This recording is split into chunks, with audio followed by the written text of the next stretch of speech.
नमस्कार।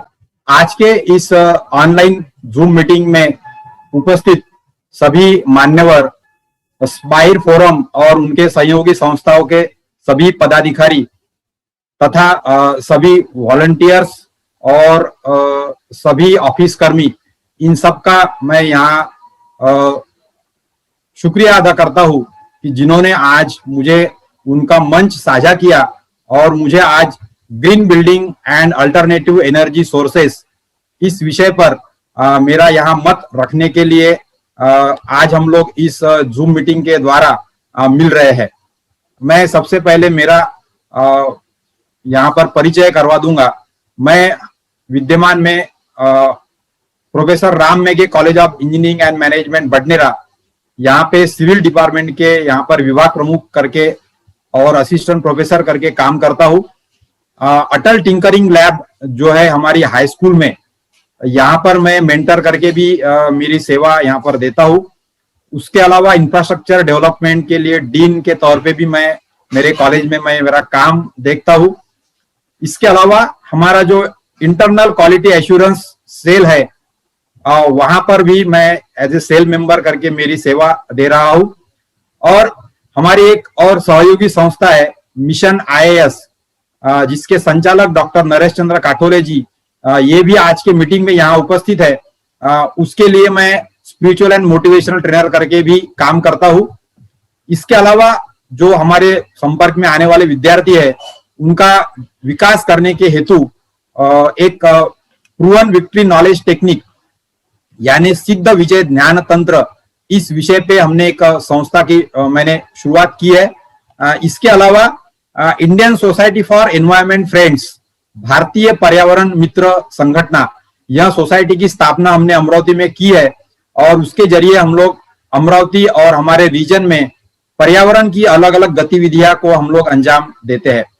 इसके अलावा international journal of chemical and physical sciences, यह जर्नल मेरे मित्र श्री शेड़के सर के साथ में हमने 2012 में शुरू किया था और 8 साल से यह हमारा इंटरनेशनल जर्नल जो है ये ऑनलाइन से हम लोग पब्लिश करवाते हैं। बाय एनुअल जर्नल है ये। उसके अलावा फिर इंडियन कंक्रीट इंस्टीट्यूट, उसके बाद में Indian society for earthquake technology और इंडियन वाटर वर्क्स एसोसिएशन, इसके साथ में हमारी अमरावती की मराठी विज्ञान परिषद आदि अन्य संस्थाओं से भी मैं जुड़ा हूँ और उनके साथ में मुझे मेरी सेवा देने का अवसर प्राप्त होता है। तो इस परिचय के साथ में आज हम लोग हमारे चर्चा को आगे बढ़ाएंगे। तो हमारा जो आज का मुख्य विषय है ग्रीन बिल्डिंग। तो ग्रीन बिल्डिंग का परिचय हम लोग यहाँ पे मैं एक मेरा जो व्यक्तिगत मत है कि ग्रीन बिल्डिंग किसे कहा जाए या ग्रीन बिल्डिंग के बारे में, इसके बारे में मैं यहाँ पर मेरे विचार रखूंगा।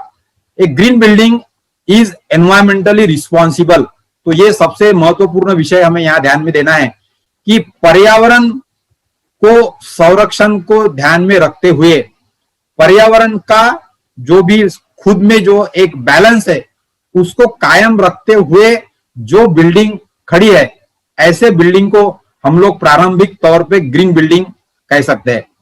उससे के अलावा resource efficient through out it's life cycle, ये दूसरी चीज हमें ध्यान में रखनी चाहिए कि एक इमारत का औसतन उसकी उम्र जो होती है वो हम लोग डिजाइन जो उम्र है वो 100 साल की मानते हैं। तो वो बिल्डिंग अपने 100 साल के उम्र में या जो भी स्ट्रक्चर हमको बात कर रहे हैं वो उसके अंदर उपयोग होने वाले सभी जो मटेरियल है, सभी पदार्थ जो है उसका सही ढंग से इस्तेमाल करके वह बिल्डिंग अपनी सेवा जो है वो अच्छी तरह से दे। So it should be resource efficient. इस प्रकार की जो बिल्डिंग हो सकती है उसे हम लोग ग्रीन बिल्डिंग कह सकते हैं। या फिर it compliments the classical building design concerns of economy, utility, durability and comfort. तो ग्रीन बिल्डिंग जो है ये हमारा जो इमारत का जो खर्चा है यानी इकोनॉमिकल हो, इसको भी ध्यान में रखती है।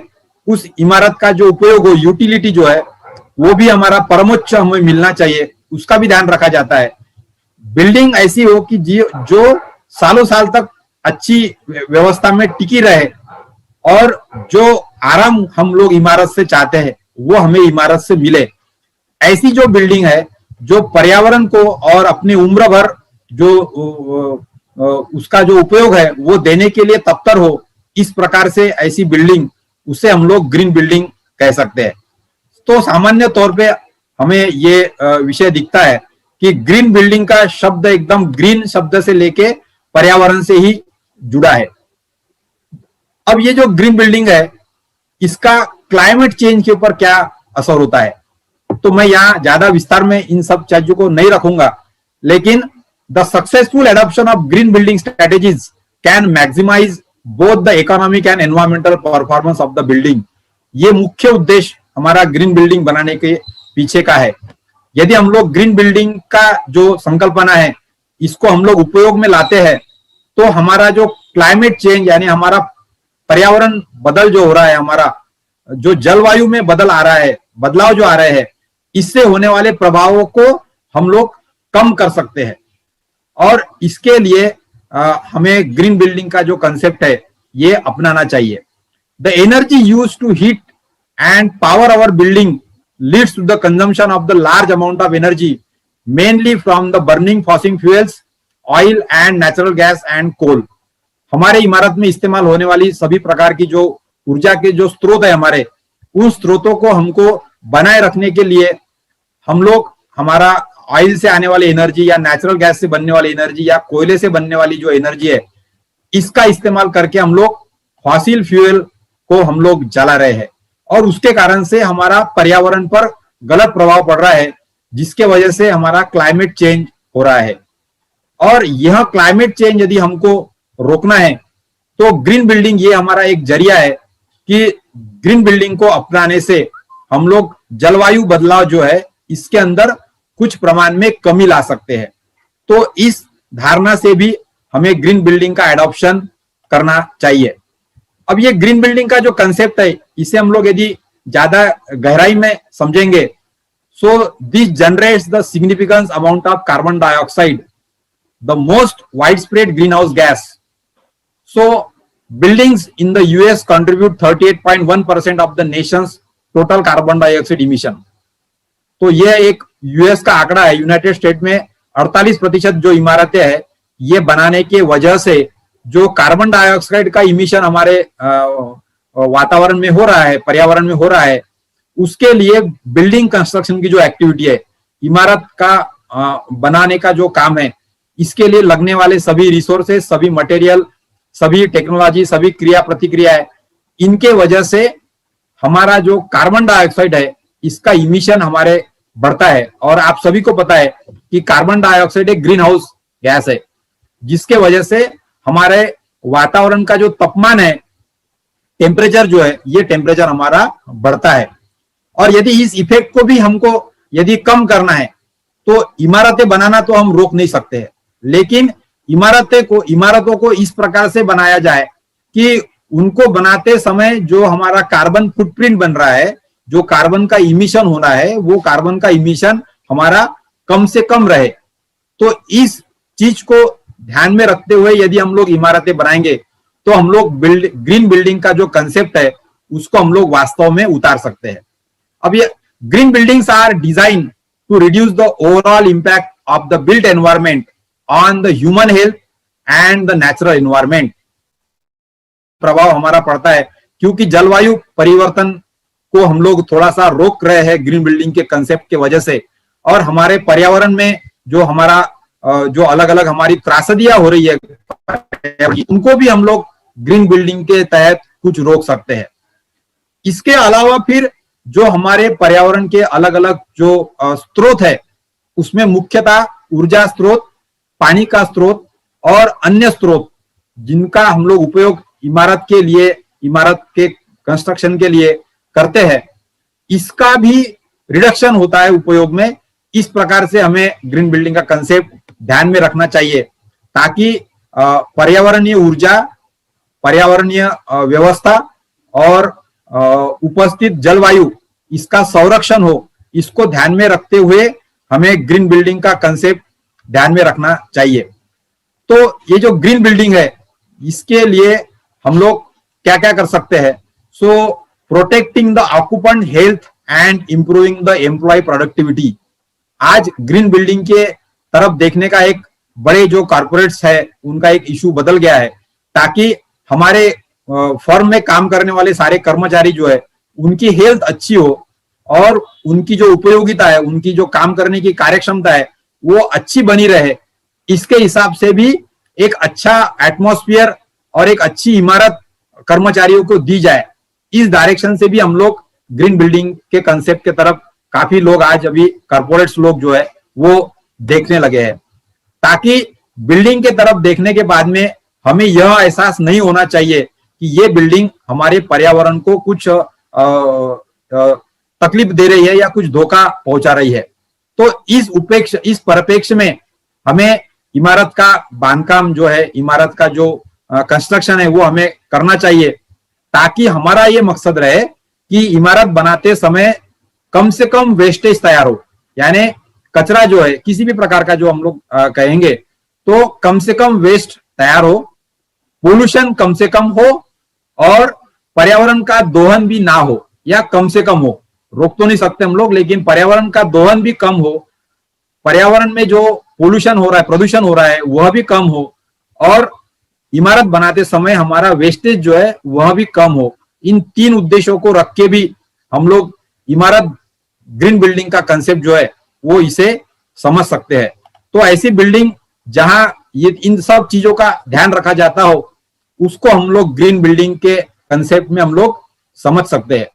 अब जब ये टेक्निकली हम लोग यदि देखेंगे तो ग्रीन बिल्डिंग को एक दूसरा नाम भी हम लोग दे सकते हैं, उसको हम लोग बोलेंगे सस्टेनेबल ग्रीन बिल्डिंग।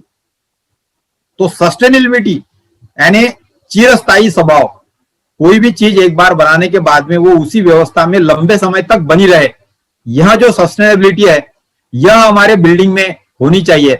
ऐसे बिल्डिंग को भी हम लोग ग्रीन बिल्डिंग समझ सकते हैं। और ऐसे ग्रीन बिल्डिंग को समझने के लिए 7 चीजों पे हमें ध्यान देना पड़ेगा। सबसे पहली चीज, हमको बिल्डिंग में जो हमारी पानी की उपयोगिता है, वाटर एफिशिएंसी, इसको हमें बनाए रखना पड़ेगा। दूसरी चीज है इंडोर एनवायरमेंटल क्वालिटी, यानी इमारत के अंदर का जो पर्यावरण है उसकी गुणवत्ता, ये दूसरी चीज हमें ध्यान देनी चाहिए यदि हमें ग्रीन बिल्डिंग का कंसेप्ट समझना है। तीसरा है ड्यूरेबिलिटी एंड मेंटेनेबल डिजाइन, यानी इमारत के अंदर रखरखाव का जो भी काम है वह हमारा उसके पर भी हमें ग्रीन बिल्डिंग के तौर पे हमें सोचना पड़ेगा। और चौथा है एनर्जी एफिशिएंसी, यानी ऊर्जा के मामले में स्वयं प्रेरित इमारत यदि हो तो वो अच्छा होगा। इस प्रकार से एनर्जी का इस्तेमाल, ऊर्जा का इस्तेमाल उस इमारत में कैसे हो रहा है यह भी हमें ध्यान रखना चाहिए।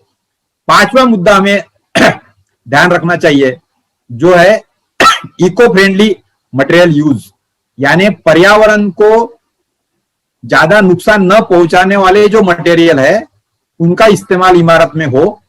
और उसके बाद में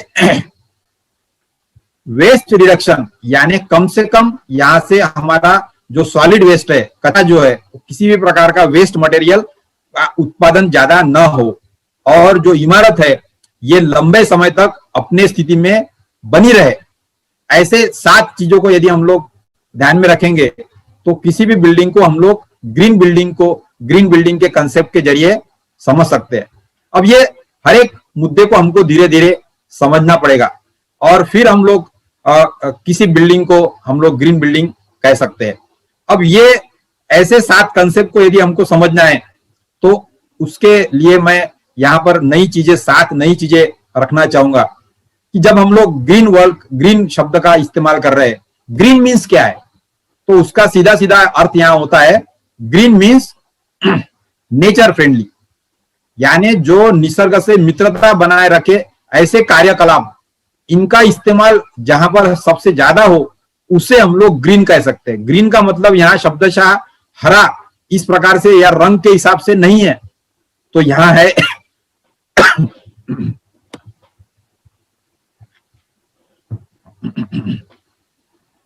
पर्यावरण। तो हमें 7 आर कंसेप्ट हमें ग्रीन बिल्डिंग के लिए ध्यान में रखने चाहिए। सबसे पहला है कि रिफ्यूज, ग्रीन बिल्डिंग बनाते समय ऐसा कोई पदार्थ हमें इस्तेमाल नहीं करना है जो पर्यावरण को हानि पहुंचा रहा होगा। तो ये चीज को हम लोग ध्यान रख सकते हैं, यानी हम लोग रिफ्यूज कर सकते हैं ऐसे मटेरियल का इस्तेमाल।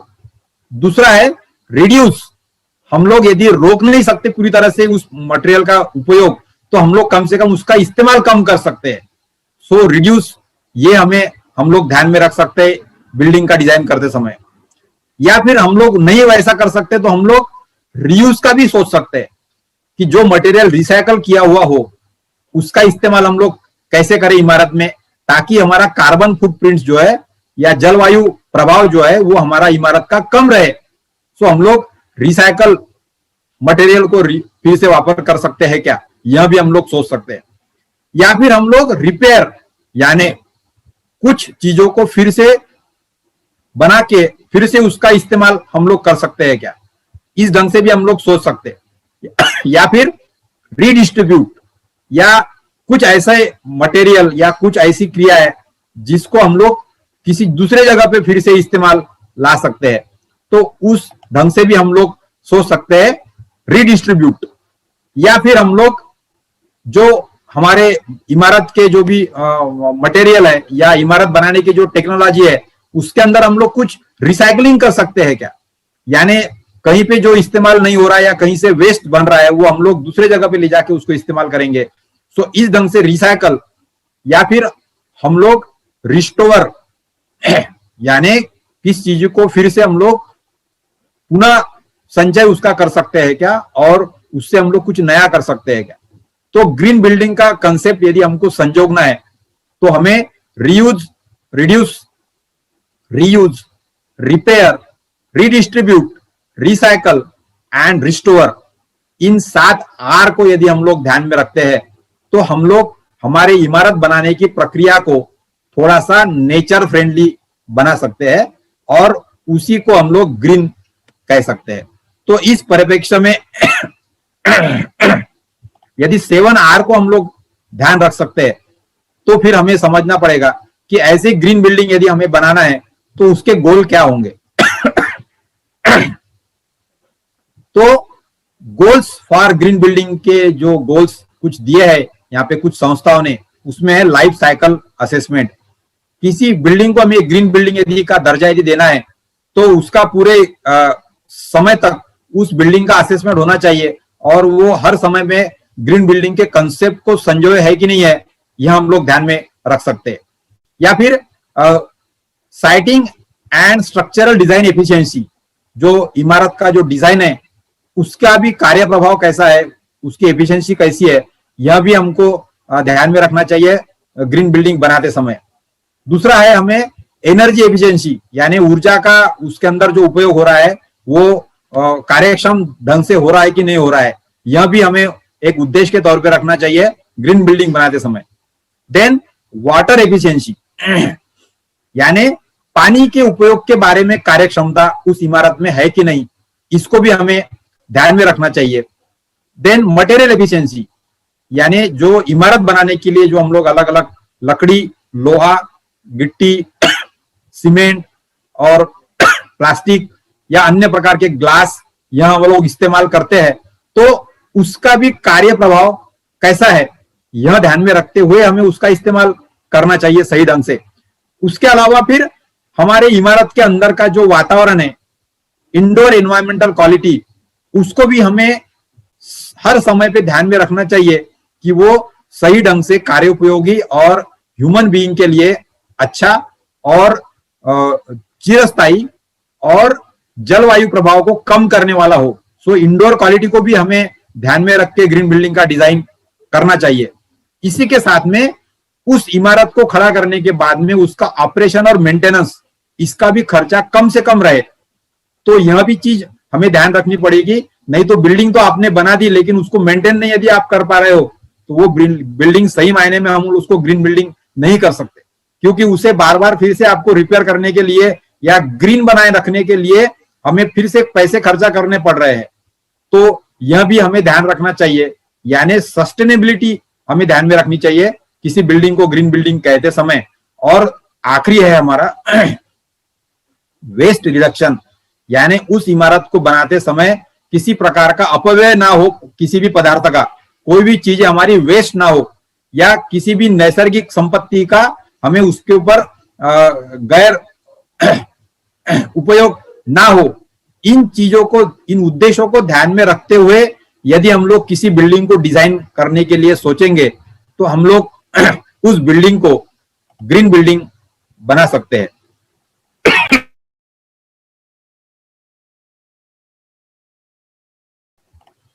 तो जैसा कि हम लोग यहाँ देख सकते हैं कि हमारे ग्रीन बिल्डिंग के अंदर हमें बिल्डिंग को ग्रीन बनाने के लिए हम लोग हमारे जो रूफ है उसको हम लोग ग्रीन रख सकते हैं। यानी हमारे इमारत का जो टेरेस है वहां पे हम लोग कुछ ग्रीन गार्डन या कुछ ग्रीनरी हम लोग बना सकते हैं। उसके बाद में फिर हमारा जो इमारत में अलग अलग जगह पे जहां पर भी खिड़की या दरवाजे है वहां पे हम लोग अलग अलग प्रकार के ग्लास इस्तेमाल करके, ग्लेजिंग करके हम लोग इमारत के अंदर प्रकाश की व्यवस्था कर सकते हैं, ताकि सही ढंग से जितनी मात्रा में चाहिए उतनी मात्रा में ऊर्जा हमारी इमारत को मिलती रहे, ताकि हमारी बाहर से अलग से फॉसिल फ्यूल की ऊर्जा लेने का काम हमें ना पड़े। इसके अलावा जो ऊर्जा का स्रोत हमें लगेगा उसके लिए हम लोग टेरेस के ऊपर सोलर पैनल लगा के वहां से भी ऊर्जा निर्माण कर सकते हैं उस इमारत को लगने के लिए। तो यह भी चीज हम लोग कर सकते हैं। चौथा है हम लोग हमारा हवा का जो झोंका है उस परिसर में जहां भी इमारत हमने बनाई वहां पे जिस दिशा से हवा अच्छी ढंग से बहती हो उसका उपयोग हमारे इमारत में हवा का सर्कुलेशन अच्छा बनाए रखने के लिए हम लोग कर सकते हैं। तो इस प्रकार से भी हम लोग इमारत को ग्रीन बिल्डिंग बनाने के लिए प्रयास कर सकते हैं। इसके अलावा कैविटी वॉल का भी इस्तेमाल हम लोग कर सकते हैं। हमारे इमारत की जो पश्चिम दिशा के तरफ या जिस तरफ से ज्यादा सूर्य प्रकाश आता हो और धूप आती हो और इमारत को वह गर्म करती हो, इस दिशा की जो हमारी दीवारें हैं उन दीवारों के अंदर हम लोग गैप रख सकते हैं, जिसे हम लोग कैविटी बोलते हैं। और ऐसी गैप रख के जो दीवार यदि हम लोग डबल लेयर वाली बनाते हैं तो हमारे घर के अंदर का, इमारत के अंदर का जो तापमान है उसको हम लोग कम कर सकते हैं, जिसके वजह से आपको एयर कंडीशनिंग या कूलर इसके जैसे चीजों का इस्तेमाल आपको नहीं करना पड़ेगा। इमारत हमारी ज्यादा गर्म नहीं होगी और उसके वजह से हम लोग इमारत के अंदर एनर्जी का इस्तेमाल हम लोग कम कर सकते हैं। तो यह भी हमें चीज ध्यान रखनी चाहिए।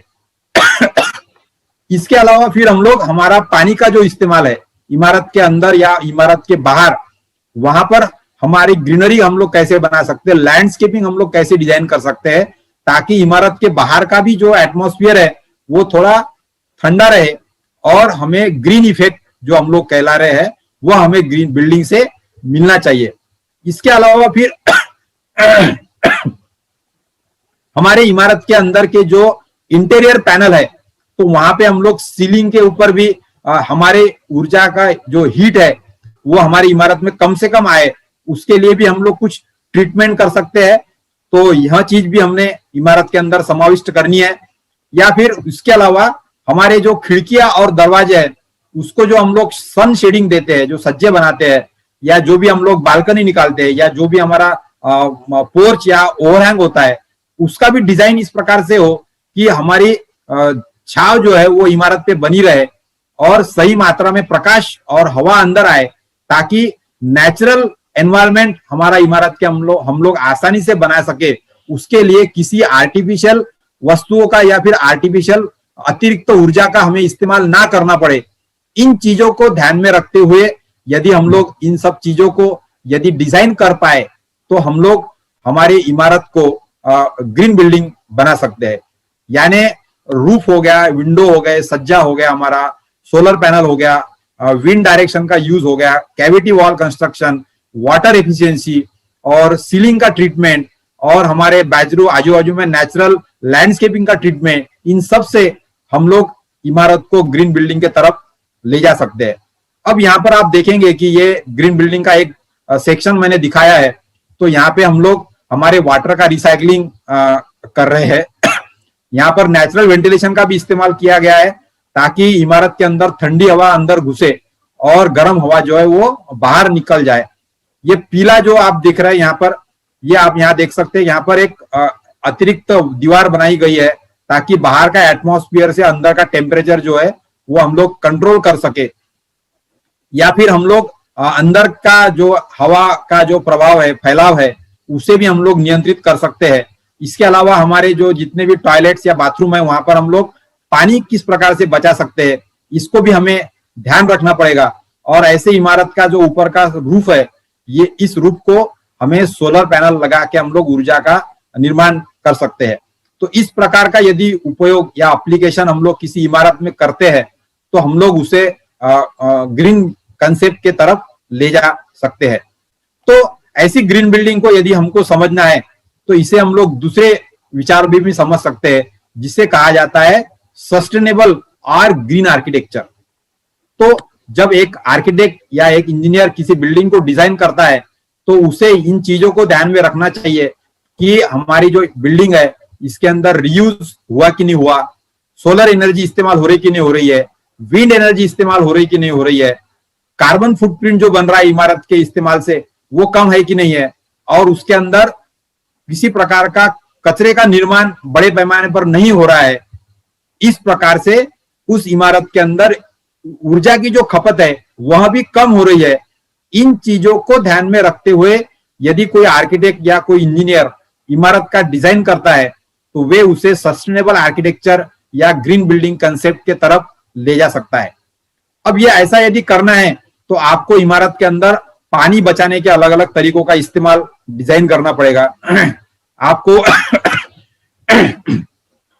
पर्यावरण के उपस्थिति में जो भी हम लोग हमारे पर्यावरण को जो हानि पहुंचाने वाले तत्व है उसका इस्तेमाल यहाँ पर ना हो। जो इमारत है वो हमारी सस्टेनेबल हो, इमारत के आसपास में पेड़ पौधे और ग्रीनरी का भी सही ढंग से इस्तेमाल हो, पानी का इस्तेमाल भी सही ढंग से हो। इन सब चीजों को यदि हम लोग सोचते हैं तो हम लोग सस्टेनेबल या ग्रीन आर्किटेक्चर इसको आगे बढ़ा सकते हैं। लेकिन यहाँ पर टेक्निकली मैं ग्रीन बिल्डिंग के बारे में यदि बात कहूं तो एक आप इंटरनेट पर यदि जाएंगे तो आपको इस प्रकार से अलग अलग प्रकार की बिल्डिंग के डिजाइन्स मिलेंगे। तो यहाँ पे जैसा कि यहाँ पर इमारत के पास में ट्री प्लांटेशन किया है, उसके बाद में बिल्डिंग के बीच में यहाँ पर सेंट्रल ओपन स्पेस दिया है जहां से हवा अंदर खेलती रहे। रिसाइकल मटेरियल का इस्तेमाल किया गया है यहाँ पर रूफ बनाने के लिए, या फिर खिड़कियों को अलग प्रकार के ग्लास लगाए गए हैं ताकि बाहर का टेम्परेचर और अंदर का टेम्परेचर में अलग अलग रखा जा सके। रूफ के ऊपर यहाँ पर सोलर पैनल इस्तेमाल किया गया है। जो इमारत के लिए पेंट का इस्तेमाल किया गया है वो वोलाटाइल ऑर्गेनिक कार्बन का प्रभाव कम करने वाला पेंट इस प्रकार से हम लोग यूज कर रहे हैं। और हमारी जो खुली ओपन जगह है वहां पर हमने लैंडस्केपिंग भी किया है। उसके अलावा फिर रेन वाटर हार्वेस्टिंग का भी एप्लीकेशन यहाँ पर किया है। जो इमारत में तैयार होने वाला जो गंदा पानी है, ग्रे वाटर, उसको भी रिसाइकलिंग की सिस्टम यहाँ लगाई है। और हमने उसके ऊपर ग्रीन रूफ का भी इस्तेमाल कई जगह पे किया है। इस प्रकार से सभी मिले जुले तकनीकों का इस्तेमाल करके हम लोग एक बिल्डिंग को डिजाइन कर सकते हैं। लेकिन ऐसी बिल्डिंग डिजाइन करने के लिए आर्किटेक्ट या इंजीनियर को सबसे पहले ओनर की तैयारी होनी चाहिए कि इसके लिए जो लगने वाला पैसा है या जो कंसेप्ट है वो हम लोग कर सकते हैं कि नहीं। तो यहाँ पर मैं आगे विषय बढ़ाने से पहले मैं सभी लोगों से यहाँ पर पूछना चाहूंगा कि आपको क्या लगता है कि ग्रीन बिल्डिंग ये महंगी होती है या सस्ती होती है? तो चीप और कॉस्टली, इस प्रकार से आप उत्तर दे सकते हैं चैट बॉक्स में। आपको चैट बॉक्स में टाइप करना है कि ग्रीन बिल्डिंग आपको लगता है कि कॉस्टली होती है या कॉस्टली नहीं होती है। यस या नो में भी जवाब दे सकते हैं आप। ग्रीन बिल्डिंग कॉस्टली होती है या नहीं, इसके लिए आप चैट में यस या नो बोल सकते हैं। और फिर मैं इस विषय को मेरे आगे बढ़ाऊंगा। विजय वावगे जी है जिन्होंने कहा है कि शायद कॉस्टली भी होती होगी, या और हमारे कुछ वनिता जी है वो कह रही है कि नो आइडिया सर। हमारे पद्माकर सर कह रहे हैं, डॉक्टर पद्माकर जी, ग्रीन बिल्डिंग कॉस्टली होती है। उमेश जी कह रहे हैं कि यस ऑफकोर्स बिल्डिंग हमारी कॉस्टली होती है। और हमारे अन्य भी उपस्थित मित्रों का कहना है कि हमारे मन में यही आता है कि यदि ग्रीन बिल्डिंग बनाना है तो ग्रीन बिल्डिंग कॉस्टली हो सकती है।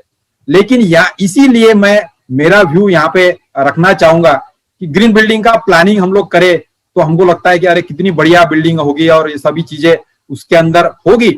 लेकिन इस बिल्डिंग को बनाने के समय मैंने जो आपको इसके पहले जो कंसेप्ट बताए वे हम लोग कैसे इस्तेमाल करते हैं, इस पर हमारा ये सारा चीज हमारी है कि हम लोग इसको कॉस्टली कर सकते हैं या नहीं कर सकते। जैसा कि आप यहाँ पे चित्र में देख रहे हैं, ये हमारे अमरावती का आयुर्वेदिक कॉलेज है गवर्नमेंट का।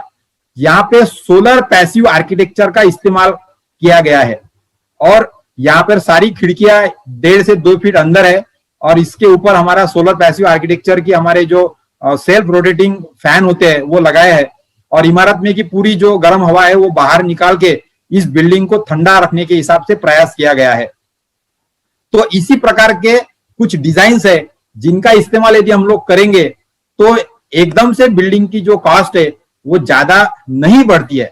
और इसी चीज को मैं मेरा दृष्टिकोण रखने के लिए आज हम लोग इस पर यहाँ प्रेजेंटेशन में बात करने वाले हैं।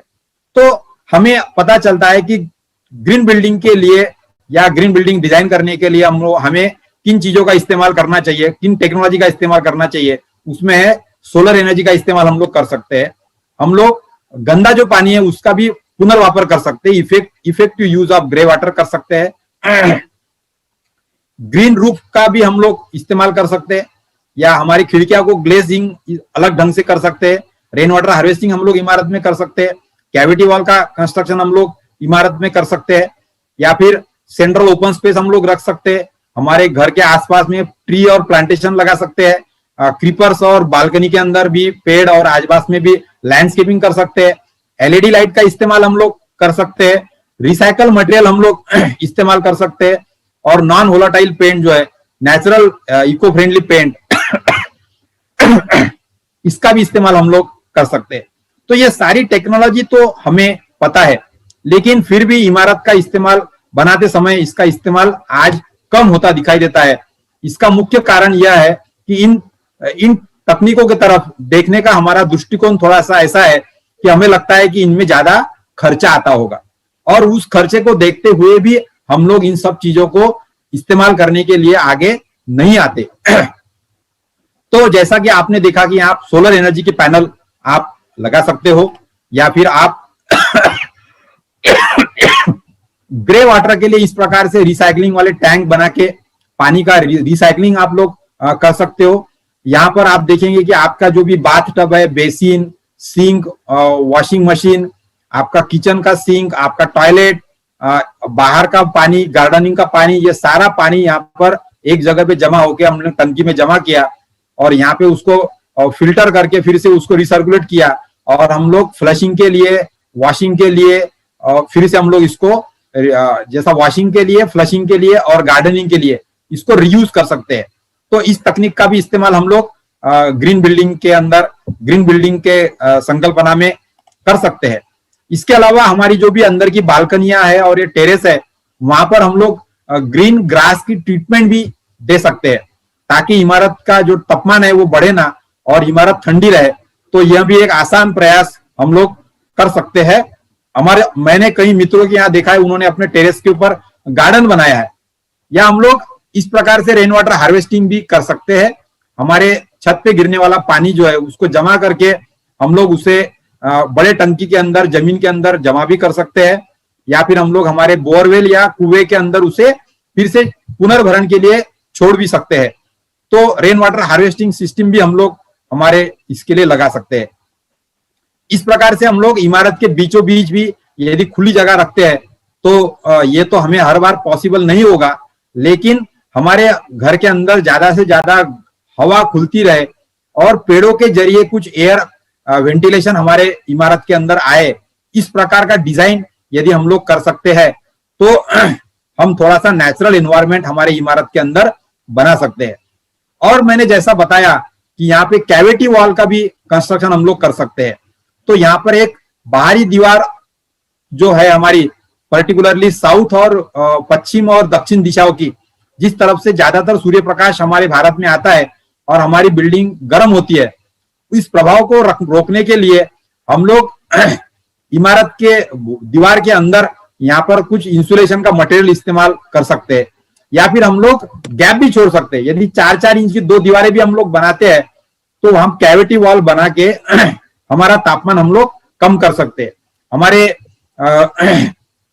अमरावती में मैंने कुछ बिल्डिंग का इमारत का कंस्ट्रक्शन किया है, वहां पे हमने पश्चिम दिशा के तरफ की दीवार को हमने कैविटी वॉल बनाया ताकि इमारत को गर्म रखने से हम लोग थोड़ा सा बच सके। तो यह भी एक आसान तरीका है और इसके लिए कोई ज्यादा अतिरिक्त खर्चा हमें नहीं लगता है, तो यह भी हम लोग कर सकते हैं।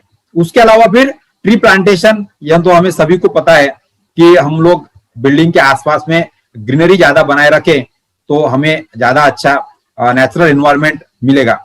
इसके अलावा कुछ तकनीकें हैं जिनका मैं अभी प्रयास भी कर रहा हूं कि हम लोग यहाँ पर लोगों को इसके बारे में बताएं कि हमारे घर में जो किचन के अंदर जो गीला कचरा तैयार होता है, जितना भी गीला कचरा है, यदि हम लोग उसको भी रिसाइकल करते हैं तो भी हमारा ग्रीन बिल्डिंग का असेसमेंट हमारा बढ़ता है।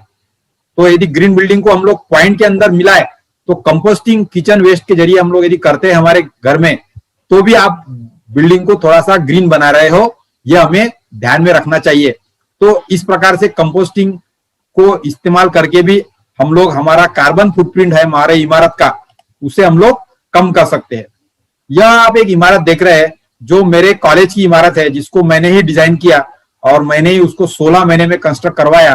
33,000 स्क्वायर फुट इसका पूरा तीनों फ्लोर का मिला के एरिया है और इसके लिए हमने ऑटोक्लेव एरिएटेड कंक्रीट ब्लॉक का इस्तेमाल किया। यह आप एएसी ब्लॉक यहां पर देख रहे हैं।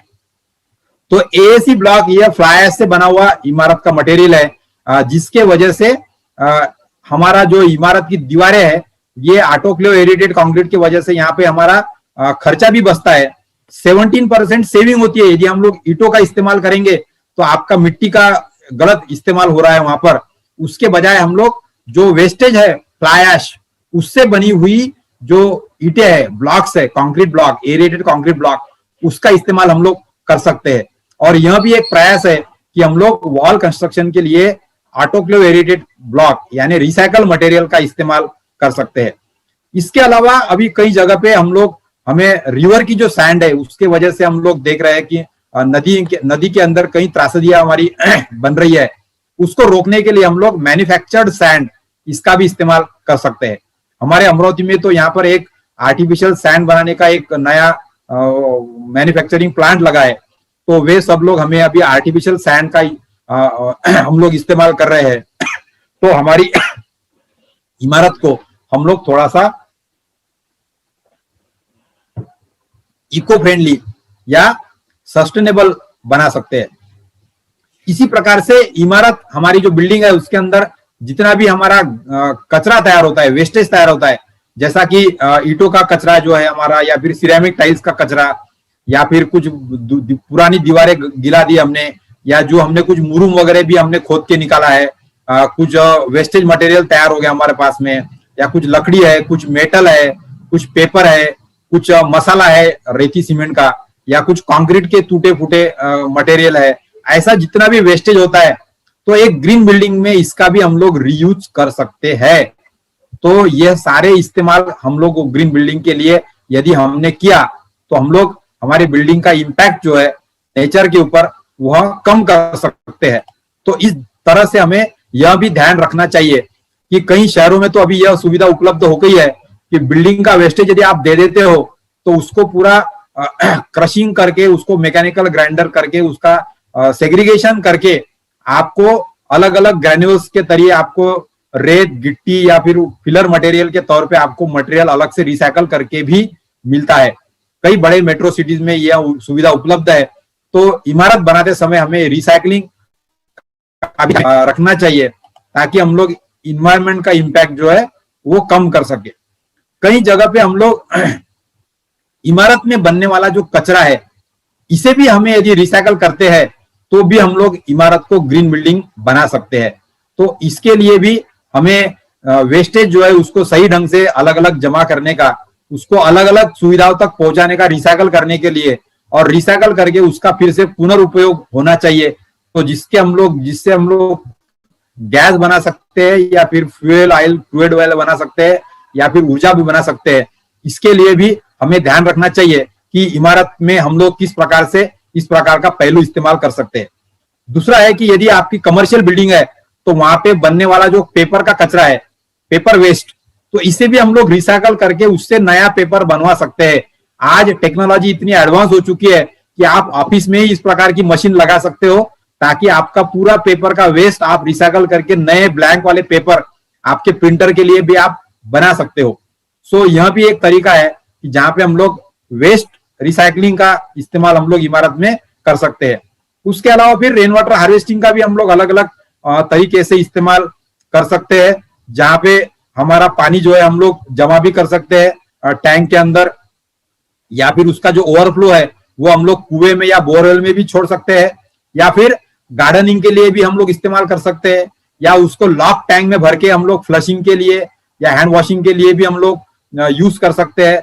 सो रेन वाटर हार्वेस्टिंग भी एक इसेंशियल पार्ट हो चुका है अभी ग्रीन बिल्डिंग का। और उसके अलावा फिर यहाँ पर है कि हमारे जो पानी के टैप्स है, पानी का इस्तेमाल भी हमारे बिल्डिंग में औसतन कम रहे। जो हम लोग पारंपरिक हमारे टॉयलेट और बाथरूम में जो पानी का इस्तेमाल करते हैं, जिस ढंग से करते हैं, उसको भी हम लोग आज डिजाइन कर सकते हैं और पानी का इस्तेमाल 1/3 तक कम कर सकते हैं। यानी जो घर में 100 लीटर पानी इस्तेमाल होता होगा, तो सिस्टमेटिक ढंग से यदि आप डिजाइन करते हो तो सिर्फ 30 लीटर पानी में ही आपका इस्तेमाल पूरा हो जाएगा और कोई असुविधा आपको नहीं होगी। तो यह भी हम लोग reduction of the usage of water, यह कंपोनेंट भी ग्रीन बिल्डिंग में महत्वपूर्ण मायने रखता है। तो इसके लिए हम लोग अलग अलग प्रकार के टैप का इस्तेमाल कर सकते हैं। हमारे वॉशिंग का यूज जो है पानी का वो भी कम कर सकते हैं। शावर का इस्तेमाल का पानी कम कर यूज कर सकते हैं।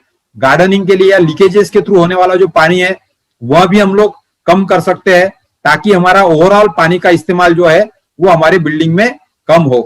अभी तक का आपने जो देखा उसमें मैंने बताया कि किस प्रकार से अलग अलग संकल्पनाओं को हम लोग ग्रीन बिल्डिंग के लिए इस्तेमाल कर सकते हैं।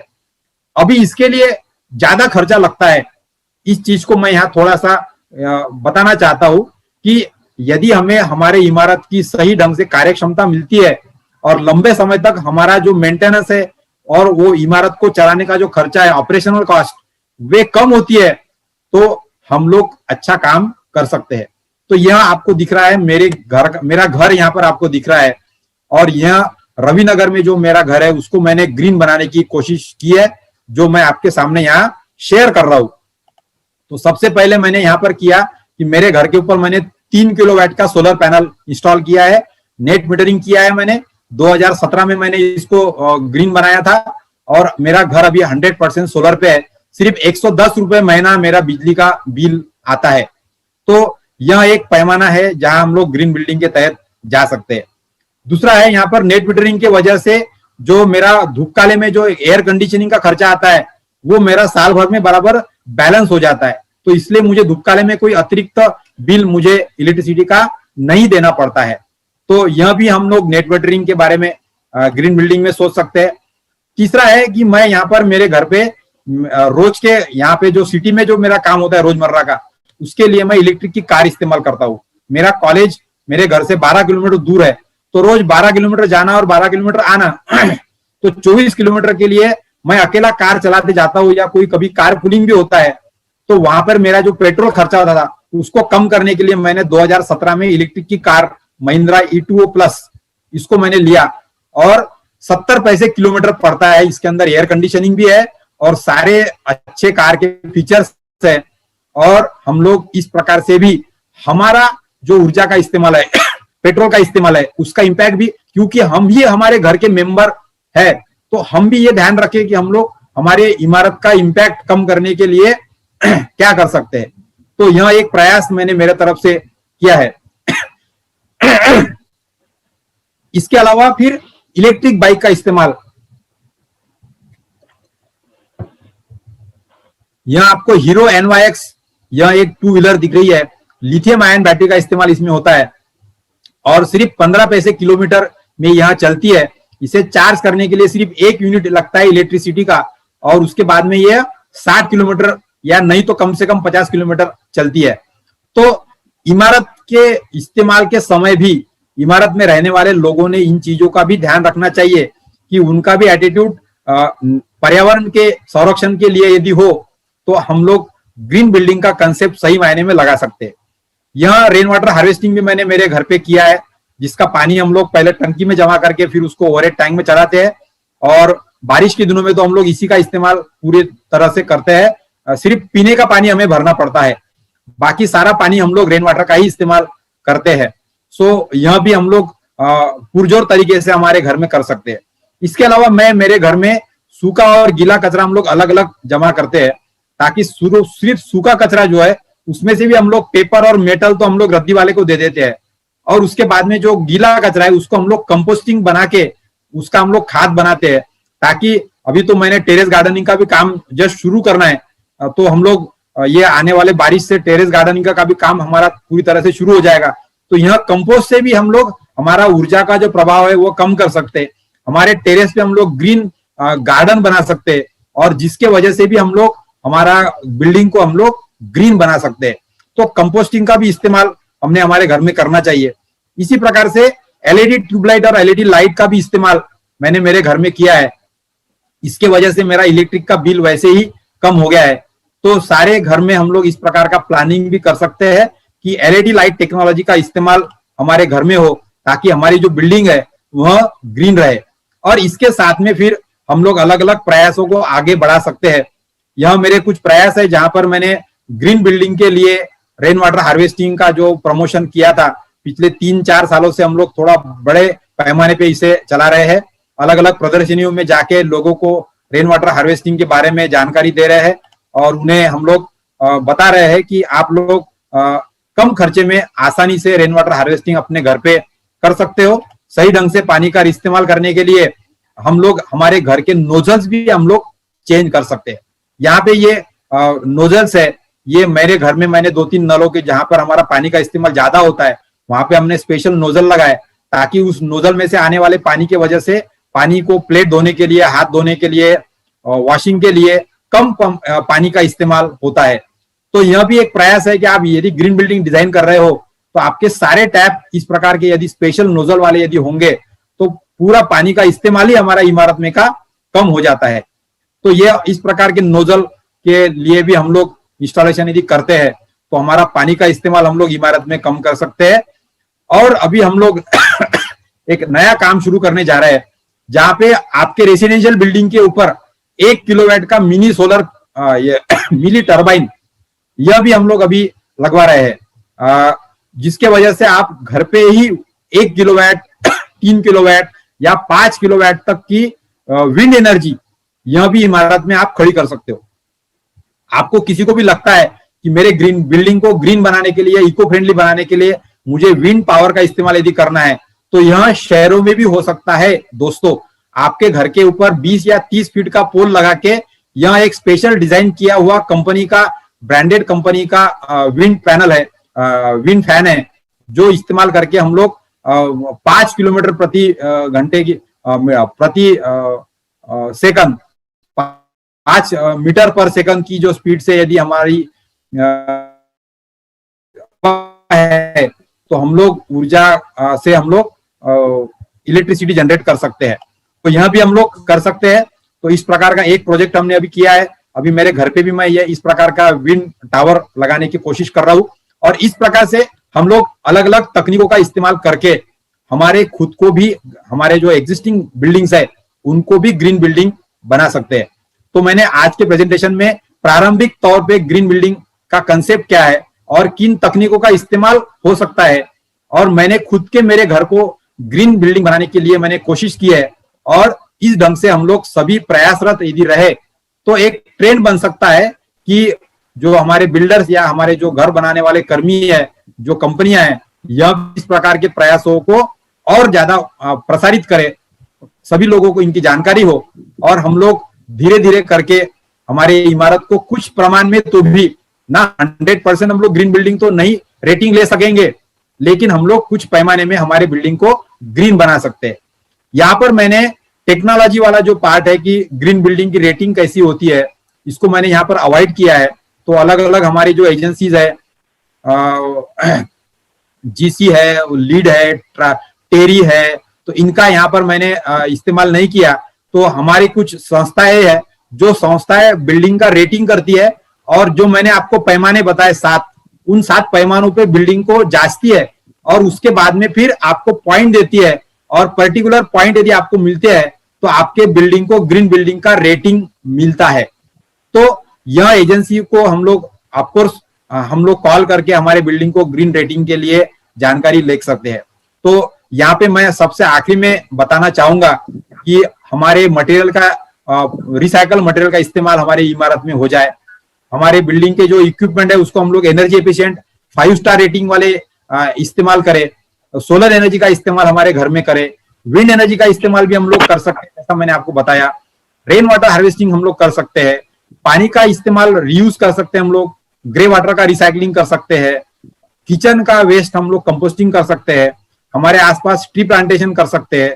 और इसके अलावा फिर हम लोग इलेक्ट्रिसिटी के जो यूज है वह भी कम कर सकते हैं। यदि हम लोग इन सब प्रयासों को हमारे घर में भी या इमारत के लिए भी करते हैं तो हम हमारे इमारत को ग्रीन बना सकते हैं। तो इस ढंग से मैंने ग्रीन बिल्डिंग का एक प्रारंभिक कंसेप्ट आपके सामने रखा है, और इसको हम लोग आगे बढ़ाते हुए हमारी चर्चा को हम लोग बाद में पूरा करेंगे। तो आज यहाँ पे स्पायर फोरम ने मुझे यह प्लेटफॉर्म उपलब्ध करा के दिया और मुझे यहाँ पर ग्रीन बिल्डिंग के बारे में मेरी जानकारी पेश करने के लिए यहाँ रखा। और आज के इस कार्यक्रम को सुनने के लिए कई हमारे मान्यवर जो है स्पायर फोरम के तरफ से यहाँ पर उपस्थित थे।